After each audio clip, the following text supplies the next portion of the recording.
Indian mutual fund పరిశ్రమ నిర్వహణలో ఉన్న ఆస్తుల విలువ 2035 నాటికి 300 ట్రిలియన్లు దాటిపోతుందని అంచనా వేస్తున్నారు. మంగళవారం విడుదలైన ఒక నివేదిక ఈ విషయాన్ని వెల్లడించింది. దీనికి సంబంధించిన మరిన్ని వివరాలను ఈ వీడియోలో చూద్దాం. డిజిటల్ మార్కెట్లో శరవేగంగా పయనిస్తూ ఉండటం, జెన్ జెడ్ భాగస్వామ్యం పెరుగుతూ ఉండటం, చిన్న పట్టణాల్లోని మహిళలు, గృహిణులు ఇన్వెస్ట్ చేస్తూ ఉండటం, క్రమబద్ధమైన పెట్టుబడి ప్రణాళికల ద్వారా దీర్ఘకాలిక పెట్టుబడుల వైపు మారుతూ ఉండటం వల్ల ఇండియన్ మ్యూచువల్ ఫండ్ పురోగతి సాధించనుంది. 2025లో ఈ పరిశ్రమ భారీగా విస్తరించింది. నిర్వహణలో ఉన్న ఆస్తుల విలువ 2024 నవంబర్లో 68 ట్రిలియన్ల నుంచి 2025 నవంబర్లో 81 ట్రిలియన్లకు పెరిగింది. వార్షికంగా 18.69% వృద్ధిని నమోదు చేసింది. గత 5 ఏళ్లలో పరిశ్రమ నిర్వహణలో ఉన్న ఆస్తుల విలువ దాదాపు 3 రెట్లు పెరిగింది. Compound annual growth rate CAGR 21.91% నమోదైంది. Investment information and credit rating agency ICRA విశ్లేషణ ప్రకారం స్థిరమైన నికర పెట్టుబడులు, అద్భుతమైన మార్కెట్ పనితీరు, రిటైల్ భాగస్వామ్యం పెరగటం, డిజిటలైజేషన్, గృహ పొదుపుల ఆర్థికీకరణ వంటివి నిర్వహణలో ఉన్న ఆస్తుల విలువ పెరుగుదలకు దారితీశాయి. ఇక ఏడాది మే నెల నాటికి ఇండియన్ మ్యూచువల్ ఫండ్ పరిశ్రమ ఆస్తుల విలువ 70 ట్రిలియన్ల మార్కును దాటింది. తదుపరి 6 నెలల్లో 80 ట్రిలియన్లను అధిగమించింది. ప్రపంచవ్యాప్తంగా నిరంతర అనిశ్చిత పరిస్థితులు ఉన్నప్పటికీ ఈ గ్రోత్ సాధించడం చెప్పుకోదగ్గ విషయం.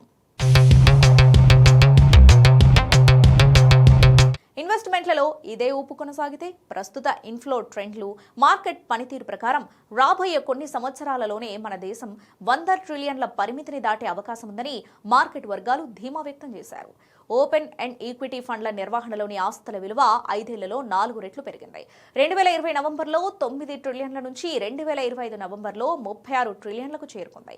వార్షిక ప్రాతిపదికన చూసుకుంటే ఈక్విటీ ఫండ్ నిర్వహణలోని ఆస్తుల విలువ 2024 నవంబర్లో 30 ట్రిలియన్ల నుంచి 17.45% పెరిగింది. ఫ్లెక్సీ క్యాప్ ఫండ్స్ వాటి వ్యూహాత్మక సరళత, వైవిధ్యభరితమైన ఎక్స్పోజర్, అనుకూలమైన మార్కెట్ పరిస్థితుల కారణంగా ఏడాది కాలంలోనే గణనీయమైన వృద్ధిని చూపాయి. ఫ్లెక్సీ క్యాప్ కేటగిరీ తర్వాత multi cap, large and mid cap funds వరుసగా 24.78%, 22.78% వృద్ధి చెందాయి అని అనలిస్టులు పేర్కొన్నారు. డెట్ ఫండ్ ఆస్తులు కూడా సంవత్సర కాలంలో 14.82% పెరిగాయి. 2024 నవంబర్లో 17 ట్రిలియన్ల నుంచి 2025 నవంబర్లో 19 ట్రిలియన్లకు చేరాయి.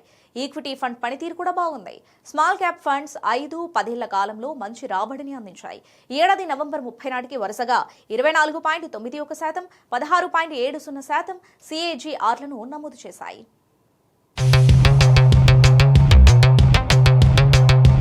ఇండియన్ మ్యూచువల్ ఫండ్ పరిశ్రమకు అత్యంత శక్తివంతమైన, నమ్మదగిన వృద్ధి చోదక శక్తిగా సిస్టమాటిక్ ఇన్వెస్ట్మెంట్ ప్లాన్లు ఉద్భవించాయి. 2025 నవంబర్ నాటికి పిప్ల నిర్వహణలోని ఆస్తుల విలువ 16.53 ట్రిలియన్లకు చేరుకుంది.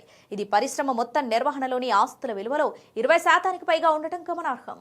దీర్ఘకాలిక సంపద సృష్టిలో సిప్ల కీలక పాత్రను నొక్కి చెబుతోంది. విస్తరిస్తున్న మధ్యతరగతి, పెరుగుతున్న ఆర్థిక అక్షరాస్యత సిప్ మార్గం ద్వారా నిర్మాణాత్మక ఆర్థిక ప్రణాళిక, ఛానల్ పొదుపులను స్వీకరించడానికి ఎక్కువ మంది వ్యక్తులను ప్రోత్సహిస్తున్నాయి అని మార్కెట్ వర్గాలు వివరిస్తున్నాయి.